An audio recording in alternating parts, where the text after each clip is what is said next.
சாயப்பா வேஷத்தில் இருக்கக்கூடிய சாத்தானை தான் நீங்கள் வணங்கிட்டு இருக்கீங்க. நீங்கள் இந்த சாயப்பாவை வணங்குனா துன்பங்கள் பல கோடி பெருகும், நோய்கள் அதிகரிக்கும். உண்மையான சாயப்பாவை நீங்கள் வணங்கணும். வணங்கினா உங்கள் வாழ்க்கையில் பிரச்சனைகள் அப்படின்றது இல்லாமல் போயிடும். ஸோ போலியான விஷயத்தை நீங்கள் நம்பி வாழ்க்கையில் இழந்து போய் நிற்கிறீங்க. மாற்றத்தை உருவாக்க நீங்கள் எவ்வளவோ முயற்சி பண்ணியும் உங்கள் வாழ்க்கை மாறல. ஏன் சாத்தான் சாயப்பா ரூபத்தில் வந்திருக்காருன்றதை நீங்கள் தெரிஞ்சுக்கணும். அந்த சாத்தானை எப்படி விரட்டுறதுன்னு தெரிஞ்சுக்கணும். உண்மையான சாயப்பாவை எப்படி உட்கார வைக்கணும்னு தெரிஞ்சுக்கணும். இதை 3 விஷயத்தையும் எவர்கள் செய்கிறார்களோ அவர்களுடைய வாழ்க்கையில் மட்டும்தான் தென்றல் வீசும், ஆரோக்கியம் பெருகும், நிம்மதி பெருகும், கடன் தீரும், எல்லா கொடிய நோய்களும் தீர்ந்து போய் உங்கள் வாழ்க்கையில் சிறப்பான எதிர்காலத்தை அமைச்சு கொடுக்கும். நிச்சயமாக அன்பேசாய் குடும்பத்தில் இருக்கிறவங்களும் சாயப்பாவை உயிராக நினச்சி வணங்குறவங்களும் தெய்வம் நமக்கு ஏன் இவ்வளவு பெரிய ஒரு குழப்பத்தையும் ஒரு துன்பத்தையும் கொடுக்குது அப்படின்னு தெரிஞ்சுக்க முயற்சி பண்ணுறவங்களும் இந்த பயிற்சியை முழு மனதுடன் பாருங்கள். ஓம் சாயிரா சாயிரா, ஓம் சாயிரா சாயிரா, ஓம் சாயிரா சாயிரா, அன்பே சாயிரா, பேரன்பே சாயிரா, அகிலம் தளிக்க ஆத்மா விழிக்க அனுதினம் சாயிரா, எங்கள் அன்பே சாயிரா.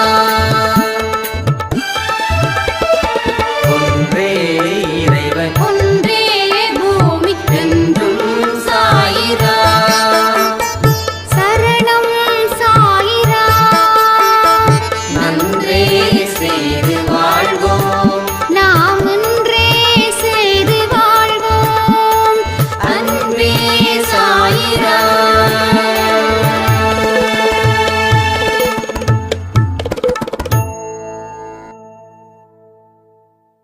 சாய்ராம். என் உயிரின் உயிரானவர்களே, வாழ்க்கையில் ஜெயிக்கணும், கர்மாக்களை கடக்கணும்,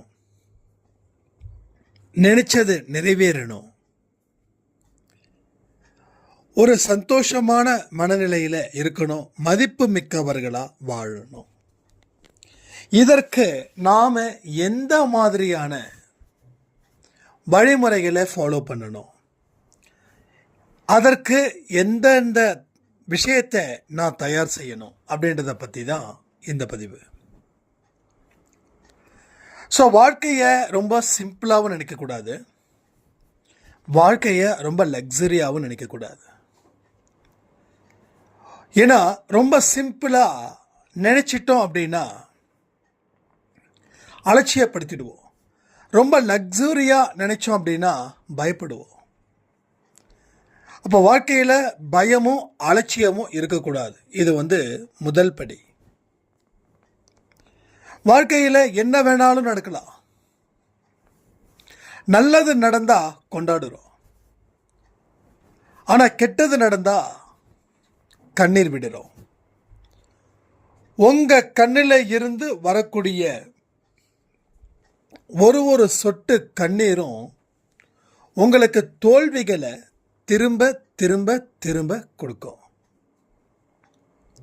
ஒவ்வொரு சொட்டு கண்ணீரும் தோல்விகளை உங்களுக்கு திரும்ப திரும்ப திரும்ப கொடுக்கும். அப்போ நீங்கள் எத்தனை சொட்டு கண்ணீர் விட்டீங்களோ அத்தனை சொட்டுக்கு உண்டான தோல்விகளை அது உங்களுக்கு கொடுத்துக்கிட்டே இருக்கும். இப்பையும் நீங்கள் அழும்போதும் சரி, அதற்கு உண்டான தோல்விகளை தான் அது கொடுக்கும். ஏன்னா உங்கள் மனசில் இப்போ வரைக்கும் ஒரு நம்பிக்கை வரலை. ஸோ பயப்படுறவன் தான் வாழ்க்கையில் முன்னுக்கு வரமாட்டான். அப்போ பயம் ஒரு மனுஷனை உண்டு இல்லைன்னு செய்யுது. அவனுடைய அடையாளத்தையும் ஏன் அவனுடைய ஆதாரத்தையும் அழிச்சிடுது. நானும் எப்படி வாழ்ந்தவன், ஆனால் இன்னைக்கு இப்படி இருக்கேன் பாரு அப்படின்னு சொல்கிறவங்களை கேட்டிருக்கோம். இல்லை நாமளும் நிறைய பேர்கிட்ட இதை சொல்லியிருக்கோம். இதுக்கெல்லாம் காரணகர்த்தா என்னன்னா, உங்கள் வாழ்க்கையில் நடந்த சம்பவத்தை பார்த்து நீங்கள் பயந்து ஒதுங்கி நின்னது தான். நீங்கள் வேடிக்கை பார்த்துக்கிட்டே இருந்துக்கிட்டீங்களே தவிர அதை சரி பண்ண மறந்துட்டீங்க. உங்கள் வாழ்க்கையில் தோல்விகளை வேடிக்கை பார்த்தீங்க. அது தோல்வி எவனுக்கோ ஏற்பட்டது போல நீங்கள் அலட்சியமாக இருந்தீங்க. அந்த அலட்சியப்படுத்தப்பட்ட தோல்விகள் தான் உங்கள் கண்ணுக்கு முன்னாடி ஒரு பெரிய ஆட்டத்தை ஆடிக்கிட்டே இருக்குது. அப்போ சாயப்பாவோட ரோல் என்ன அப்படின்னா, ஏதாவது ஒரு விஷயத்தை கடக்க ஒரு பிடிப்பு வேணும். அந்த பிடிப்பு தான் நம்மளோட சாயப்பா. அர்ஜுனர் என்ன பண்ணாரு? போருக்கு தயாராகி அவர் ஈடுபட்டார்.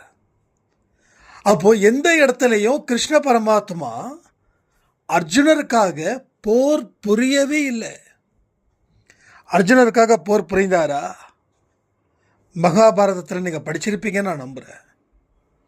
அர்ஜுனருக்காக கிருஷ்ணர் போர் புரிந்தாரா, போர் புரியலையா? இது கேள்வி. இதுக்கு என்ன பதில்? அப்போ அவர் போர் புரியல. போர் புரிஞ்சது யாரு? அர்ஜுனர். அப்ப கிருஷ்ணருடைய ரோல் என்ன? அர்ஜுனரோட ஒரே பிடிப்பு கிருஷ்ணர்.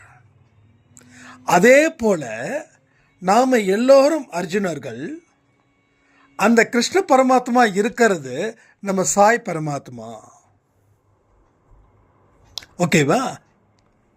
அப்போ நீங்க இன்னைக்கு அவர்கிட்ட உட்காந்து கண்ணீர் விடுறீங்களே, என் பிரச்சனையை தீரு அப்படின்னு. அங்க அர்ஜுனர் கிருஷ்ணர்கிட்ட என்னுடைய பிரச்சனையை தீர்க்கணும் அப்படின்னு சொல்லும்போது, நீ போரிடணும், நீ பயம் இல்லாமல் போரிடு, உன் வாழ்க்கையில் எந்த விதமான பிரச்சனைகளும் உனக்கு வராது, எதிர்த்து நில்லு, துணிஞ்சு நில்லு, நம்பிக்கையை கைவிடாத. இந்த மாதிரி வார்த்தைகள் தான் ஃபுல் அண்ட் ஃபுல்லாக மகாபாரதம். அந்த போரில் நடக்கக்கூடிய விஷயங்கள் தான் மிக முக்கியமானது. அதுக்கு முன்னாடி வரதெல்லாம் சும்மா அப்படியே, அதில் ஒன்றும் பெருசாக ஒன்றும் இல்லை. போர் ஏன் வந்ததுக்கும் உண்டான காரணங்கள் அவைகளாக இருக்கலாம். ஆனால் போரில் கிருஷ்ணருக்கும் அர்ஜுனருக்கும் நடந்த உரையாடல் தான் மகாபாரதம், பகவத்கீதை. பகவத்கீதையோட இதுவே அதுதான். அப்போ அந்த அட்வைசஸ் வச்சு அர்ஜுனர் தன்னையும் தன் கூட கடவுள் இருக்கிறாருன்ற ஒரு உணர்வு நிலையிலையும் போர் புரிஞ்சதால அவர் எதிரில் இருக்கக்கூடிய படை வீரர்கள், இவர்கள் படை வீரர்களோட சிறந்தவர்கள், தலை சிறந்தவர்கள். பட் அவங்கள அர்ஜுனர் அழித்தாருன்னா அதற்கு ஒரு பிடிப்பாக இருந்தது யாரு? கிருஷ்ணர். கிருஷ்ணர் சொன்ன அறிவுரைகளை அவருங்க கேட்டாங்க. அதாவது அந்த பஞ்சபாண்டவர்கள் கேட்டாங்க. ஒவ்வொருத்தவங்களும் பயங்கரமா வேகத்தோட, நம்பிக்கையோட, குழப்பமே இல்லாம தன்னுடைய ஒரே நோக்கம் அந்த போரில் ஈடுபட்டு ஜெயிச்சு வெற்றி கொடி கட்டணும் அப்படின்னு சொல்லி. நல்லா இருக்குல்ல? கொஞ்சம் நினைச்சு பாருங்க. அப்போ அர்ஜுனர் ஐயோ கிருஷ்ணா பயமா இருக்குது, அவன் வில்ல விடுறானே, என்னோட வில்லு பவர் சரியில்லையே, அவங்களெல்லாம் ஜெயிக்க முடியாது அப்படின்னு சொன்னா கிருஷ்ணர் இறங்கி போர் புரிஞ்சிருப்பாரு நினைக்கிறீங்களா? இந்த இடத்துல சீன் அப்படியே உல்டாவா மாறுதுன்னு நினச்சிக்கோங்களேன். பரந்தாமா, அர்ஜுனர் சொல்றாரு, பரந்தாமா என்னால் இவங்க முன்னாடி போர் புரிய முடியல. ஏன்னா இவங்க பெரிய பெரிய சாதனை பண்ணவங்க. அவங்களுடைய யுத்தி என்னோட யுத்தியோட கம்பேர் பண்ணும்போது ஒன்றுமே இல்லை. என்னால் போர் புரிய முடியாது, எனக்கு பயமாக இருக்குது, நீ போர் புரின்னு சொல்லியிருந்தா கிருஷ்ணர் போர் புரிஞ்சிருப்பாரா, புரிஞ்சிருக்க மாட்டாரா? இந்த கேள்விக்கு பதிலை சொல்லிட்டீங்கன்னா நீங்க சரியான இடத்துல நான் சொல்லக்கூடிய பாயிண்ட்டை பிடிக்கிறீங்கன்னு அர்த்தம். அப்போ ஒரே ஒரு விஷயம், அப்படி அர்ஜுனர் சொல்லிட்டாருன்னா அர்ஜுனர் கிளம்புறதுக்கு முன்னாடியே கிருஷ்ணர் அர்ஜுனரை விட்டு கிளம்பியிருப்பார். ஏன்னா போர் புரிவதற்கு உண்டான முழு சுதந்திரமும் அர்ஜுனருக்கு தான் இருக்கே தவிர கிருஷ்ணருக்கு இல்லை.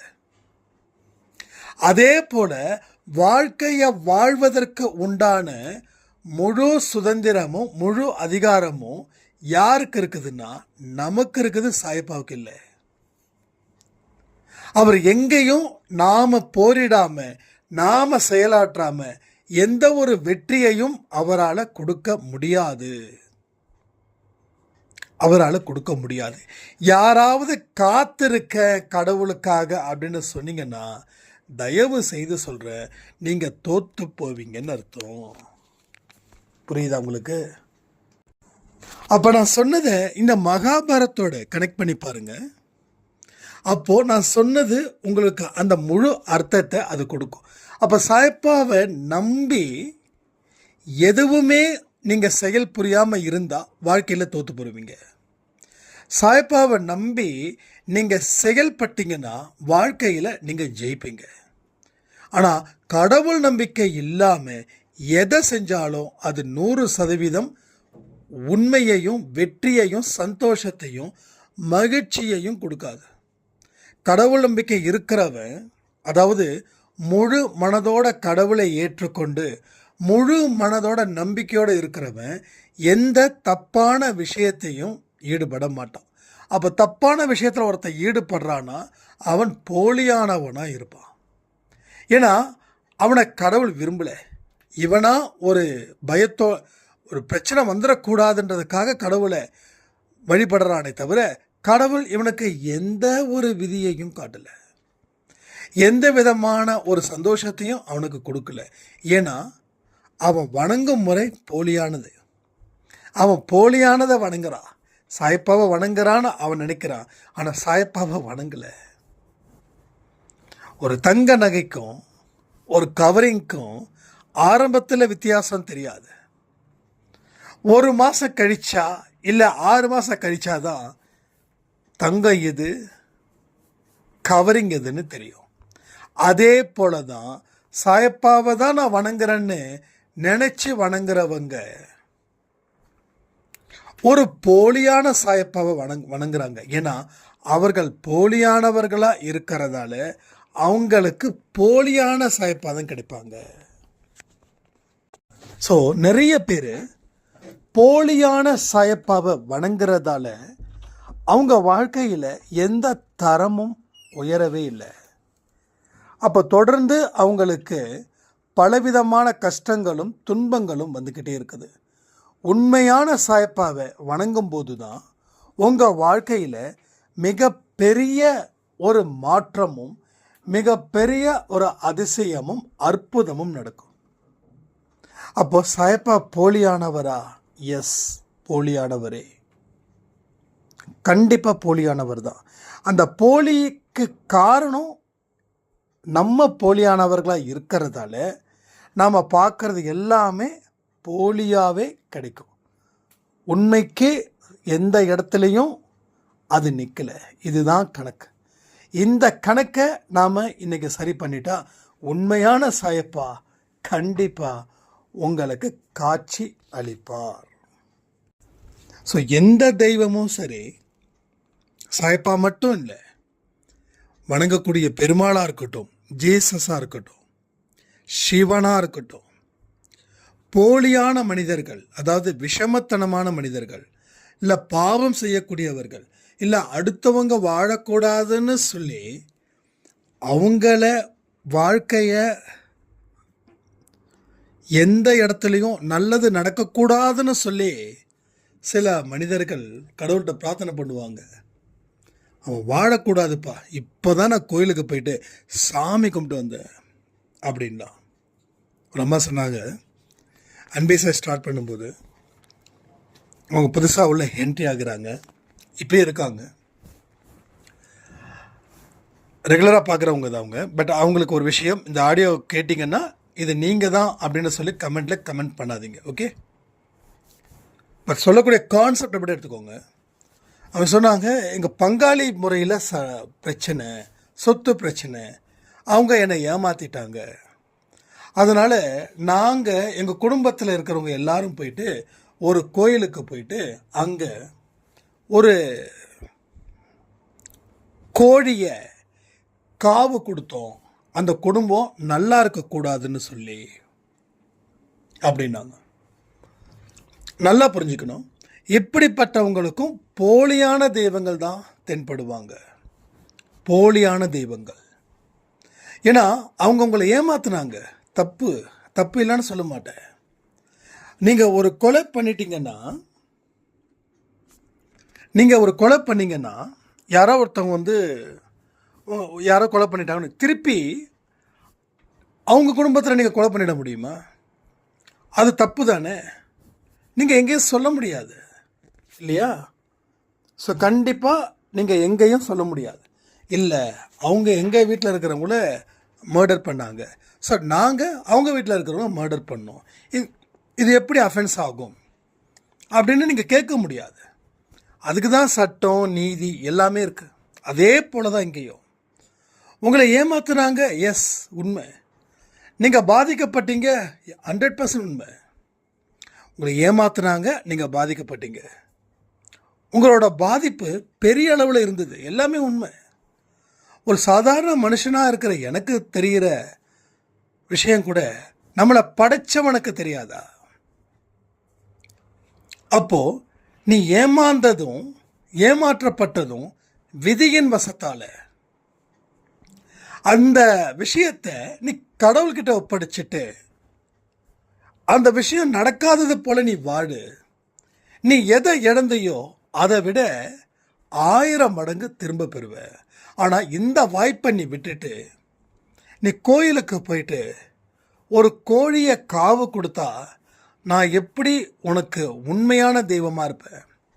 அப்போது நீ உண்மையான தெய்வத்தை கும்பிடல, என்ன மாதிரி இருக்கக்கூடிய ஒரு போலியான தெய்வத்தை நீ கும்பிடுற. இன்னைக்கு பாருங்களேன், எல்லாத்துலேயும் ஒரு டூப்ளிகேட் இருக்கா இல்லையா? ஒரு ஷோரூம் போகிற சோனி டிவி 100 இன்ச்சு 60,000 ரூபா சொல்கிறாங்க. 100 இன்ச்சோ ஐ திங்க் 90 இன்ச்சோ சம்திங் தெரில. ஆனால் அதோட விலை 1,40,000 கிட்டத்தட்ட 2 lakhs பக்கமோ. இது சோனி டிவி தான். அப்போ என்னென்னா, ஒரிஜினல் டிவி, இது டூப்ளிகேட் டிவி. அதே மாதிரி தான் இதுவும் இருக்குதோ. அப்போ எல்லா பொருளிலையும் டூப்ளிகேட் வந்துருச்சு. அப்போ கடவுள் மட்டும் டூப்ளிகேட் இருக்க மாட்டாரு என்ன? நாமளே டூப்ளிகேட் தானே, டூப்ளிகேட் தானே. அதாவது மற்றவங்க முன்னாடி நல்லவன் போல் நம்ம நடிக்கிறோம், ஆனால் அவன் போனதுக்கப்புறம் அவனை பழி வாங்க துடிக்கிறோம். ஸோ ரெட்டை வேடா, ஒன்று ஒரிஜினல், இன்னொன்று டூப்ளிகேட். ஸோ அதே போல் கடவுளும் டூப்ளிகேட்ஸாக இங்கே மாறுறாங்க. கடவுள் மாறல, இவங்க மனசில் எப்படிப்பட்ட விஷயங்கள் இருக்கோ அதற்கு தகுந்த ஒரு உருவம் தான். சாத்தான் தான் சாயப்பா வேஷம் போட்டுருக்கு. அப்போ நீங்கள் வணங்குறது சாயப்பா இல்லை, சாத்தான் வேஷம் போட்ட ஒரு சாயப்பா. அப்படியே அந்த ஒரிஜினல் அப்படியே இருக்குது. அதனால தான் அவரை வணங்கியும் உங்களுக்கு எந்த இடத்துலையும் எந்த பிரயோஜனமும் இல்லை. அதற்கு காரணம் மாறு வேஷத்தில் இருக்கிறாரு. நல்லா பாருங்க, ராமாயணத்தில் என்ன நடந்தது? ராவணன் எந்த ரூபத்தில் வந்தான்? மான் ரூபத்தில் வந்தானா? அந்த மானை ஆசைப்பட வச்சான். சீதை ஆசைப்பட்டாங்களா? அந்த கோட்டை சீத்தை தாண்டுனாங்களா? ராமன் அந்த வேஷம் கலைந்து மான் வேஷத்தில் இருந்த ராவணனாக மாறி அவன் தூக்கிட்டு போயிட்டானா? ஒருவேளை அந்த கோட்டை தாண்டி வரலன்னா எந்த பிரச்சனையும் இல்லை. அது மாதிரி இந்த சாத்தான் என்ன பண்ணுறான்? மாறு வேஷத்தில், சாயப்பாடு வேஷத்தில், அதாவது எந்த வேஷத்தில் வந்தால் நீங்கள் ஏமாறுவீங்களோ அந்த வேஷத்தில் அவன் வந்தான். அதனால தான் நிறைய பேர் கடவுள் வழிபாடு செய்தும் துரோகத்தை செய்யக்கூடிய மனிதர்களாக வாழ்ந்துக்கிட்டு இருக்காங்க. நான் சொல்கிறத ஆற அமர யோசிச்சு பாருங்க. உங்கள் மனசில் சுத்தம் இருந்தால் உண்மையான சாயப்பா வருவார். உங்கள் மனசில் அசுத்தம் இருந்துச்சுன்னா போலியான சாயப்பா, மாறு வேஷம் போட்ட ஒரு சாத்தான் வந்து நிற்பான். அவன் உங்களுக்கு வழியை மட்டும் கொடுப்பான், ஆனால் சாயப்பா புது வழியை ஏற்படுத்துவார். சாத்தான் வழியை கொடுப்பான், ஆனால் சாயப்பா வழியை கொடுப்பார். புதிய வழியை கொடுப்பார். அப்போது நான் வணங்குறேனே, எனக்கு துக்கமும் துன்பமும் இருக்கே, அதுக்கு காரணம் நான் போலியான சாயப்பாவை வணங்குறேனா அப்படின்னு கேட்டால் எஸ், அதில் அடித்து சொல்கிறேன், அதில் எந்த அளவுக்கு சந்தேகமும் இல்லை. அப்போ நான் உண்மையான சாயப்பாவை தான் வணங்கணும், அப்போ தான் என் வாழ்க்கை சிறக்கும் அப்படின்னா அதுக்கு தான் நான் சொல்கிறேன், உங்கள் மனதில் எழக்கூடிய எண்ணங்கள் கேடுகெட்ட எண்ணமா நல்ல எண்ணமான்றது பிரித்து பார்க்கணும். பிரித்து பார்க்க முயற்சி பண்ணணும். பிரித்து பார்க்கறதுக்கே ஒரு அறிவு வேணும். புரியுதா? ஸோ அந்த அறிவு இருந்தால் தான் எது நல்லது எது கெட்டதுன்னு தெரியும். பாவம் செய்தால் தண்டனை இருக்குதுன்னு நினச்சி பயந்து ஒதுங்கிடுங்க, பாவம் செய்த நிறுத்துங்க. இல்லை அப்படின்னா கடவுளோட மனசு காயப்படும், கஷ்டப்படும் அப்படின்னு நினைச்சாவது அதை ஒதுக்கிடுங்க. ஆனால் எல்லாமே நீங்கள் செய்யணும், ஆனால் கடவுளையும் வணங்குறேன் அப்படின்னா நீங்கள் வணங்கக்கூடியது சாத்தான் தான் உங்களை எல்லா வழிகளையும் கொடுக்குறான். அது எல்லாமே ஆபத்தான வழிகள்ன்றதை மறக்காதீங்க. நாம் எதை செஞ்சாலும் நாம் செய்கிறது சரிதானா அப்படின்னு யோசிச்சா நம்ம எல்லாமே சரி பண்ண முடியும். செய்வோம் அப்புறம் பார்த்துக்கலாம் அப்படின்னு சொல்லி நாம் செஞ்சோம் அப்படின்னா எல்லாமே தப்பாக தான் போகும். உங்கள் வாழ்க்கையில் 90% தப்பு இருக்குது, 10% தான் நல்லது இருக்குது. ஆனால் அந்த 90% வச்சு நீங்கள் வாழ்க்கையை மாற்ற முடியுமா அப்படின்னா எப்படி மாற்ற முடியும்? அப்போ தவறை குறைக்கணும். அந்த 90 80 ஆக்கணும், 80 70 ஆக்கணும், 70 60, 60 50, 50 40, 40 30, 30 20. ஸோ 10% தப்பு வச்சுக்கிட்டு 90% நல்லது பண்ணால் எது நடக்கும்? நல்லது மட்டும் நடக்கும். அதுதான் நீங்கள் புரிஞ்சிக்க வேண்டிய முக்கியமான ஒரு பாடம். எடுத்த உடனே சொன்ன பதிவில் என்ன சொன்னேன்? வாழ்க்கையை பார்த்து பயப்படவும் கூடாது, வாழ்க்கையை பார்த்து அலட்சியப்படுத்தவும் கூடாது. ஒரு ரிலாக்ஸ்டாக இருக்கணும். ஒரு லைஃப் அப்படின்னா ரிலாக்ஸ்டாக இருங்க. எதுவும் கொடிமொழிகி போகலை. இதை செஞ்சால் அவமானம், அதை செஞ்சால் வெகுமானம், இதையெல்லாம் எங்கே நம்ம செய்கிறோம் தெரியுங்க? ஒரு படபடப்பில் நம்ம செய்கிறோம். அப்போது அவமானம் எல்லாம் வெகுமானமாக மாறுது, வெகுமானம் எல்லாம் அவமானமாக மாறுது. நான் நல்லா தான் இருந்தேன், ஆனால் திடீர்னு இப்படி மாறிட்டேனே அப்படின்னா நீங்கள் எடுத்த முடிவுகள் ஒவ்வொன்றும் பயத்தின் அடிப்படையில், ஒரு குழப்பத்தின் அடிப்படையில், இல்லைன்னா 100க்கு 100 எமோஷ்னல் அடிப்படையில் எடுத்த டெசிஷன் தான் இது. அந்த டெசிஷன் என்ன பண்ணுது? வாழ்க்கையில் எல்லாத்தையும் தவற விடுது.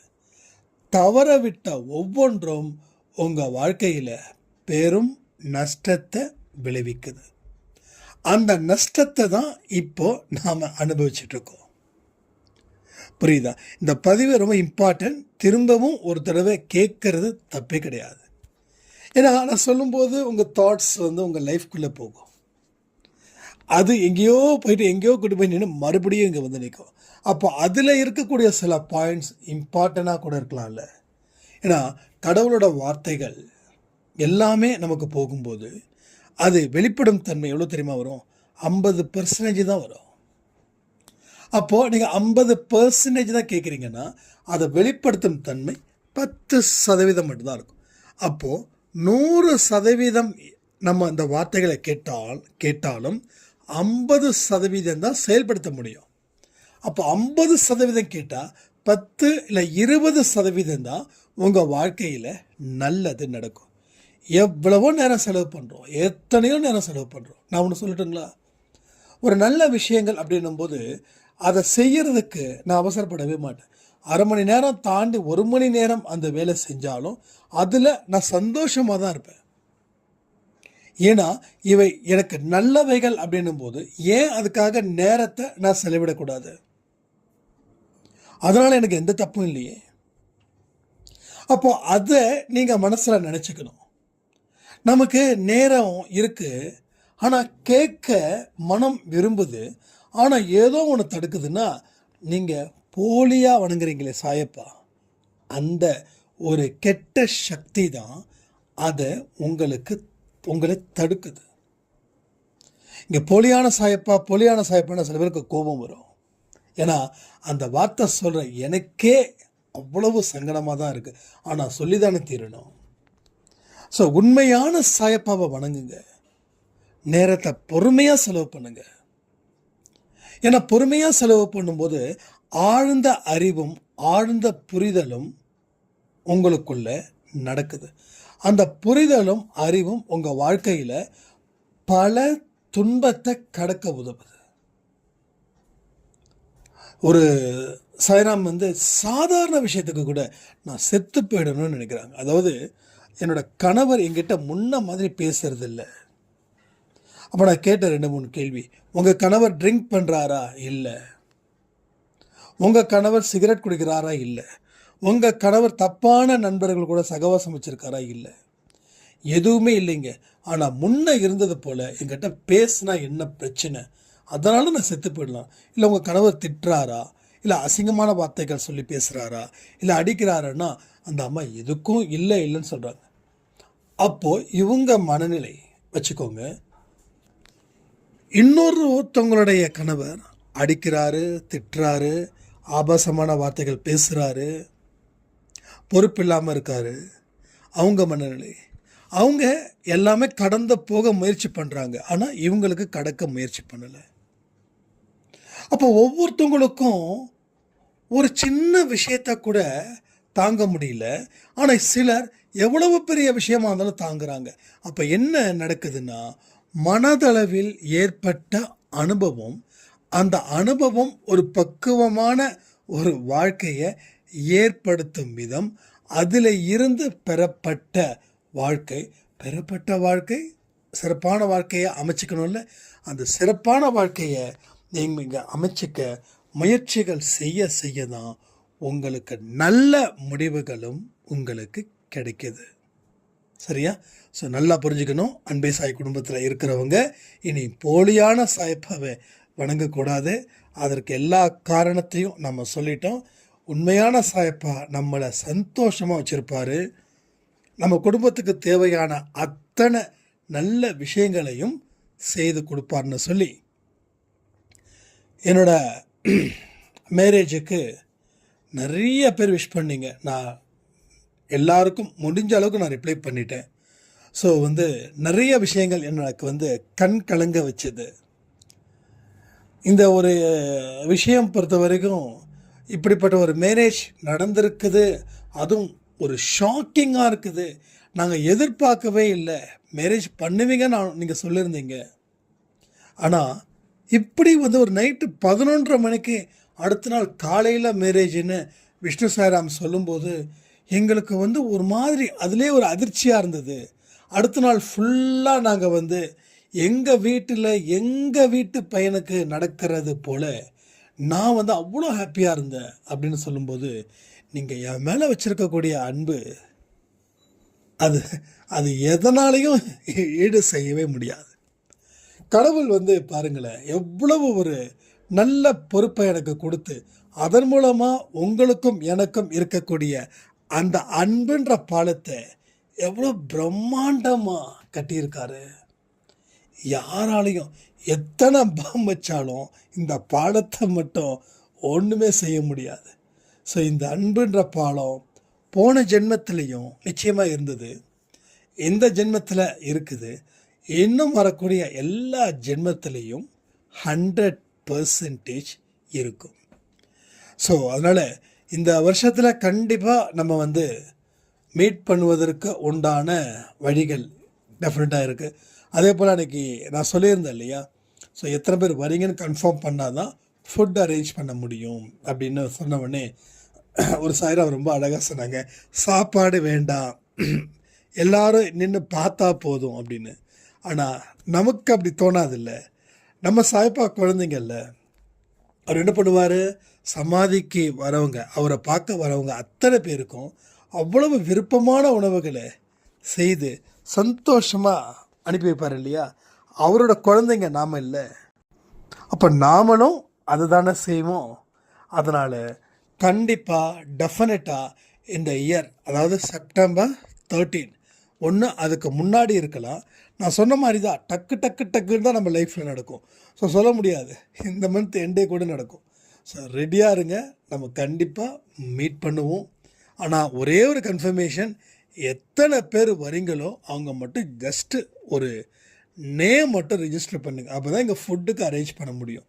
ஏன்னா எல்லாமே இங்கே சிறப்பாக நீங்கள் சாப்பிட்டு போனால் தான் அது எனக்கு ஒரு பெரிய சந்தோஷத்தை அது கொடுக்கும். வெறுங்கையாக அனுப்ப முடியாது. ஏன்னா இது என்னுடைய உயிருக்கும் மேலே இருக்கக்கூடியவர்கள் தான் நீங்கள். என்னடா சினிமா டைலாகாக பேசிட்டு ரொம்ப இன்னும் பேசுனா நான் எமோஷனல் ஆகிடுவேன். எமோஷனல் ஆகக்கூடாதுன்னு சொன்ன நானே எமோஷனல் ஆகிடுவேன், என் கண்ணு கூட கலங்கிடும். அதனால் இது இப்படியே முடிச்சுக்கலான்னு சொல்லி ரொம்ப ஹாப்பி. ஸோ விஷ் பண்ண அத்தனை நல்ல உள்ளங்களுக்கும் சத்தியமாக நான் தேங்க்ஸ் பண்ண மாட்டேன், சத்தியமாக நன்றி சொல்ல மாட்டேன். இது என்ன சொல்கிறது, என்னமோ ரைட் வார்த்தை வரல பாருங்கள். எமோஷ்னலாக இருந்தால் இது ஒரு பெரிய பிரச்சனை, சரியான வேர்ட்ஸ் கூட வராது. ஆனால் சரியான வேர்ட்ஸ் வரல, அங்கே எமோஷ்னலாக இருக்குதுன்னா அதுவே ஒரு பெரிய பவர்ஃபுல் வேர்ட்ஸ் சொல்லி இந்த பதிவை நான் முடிக்கிறேன். ஜெய் சாய்ராம்.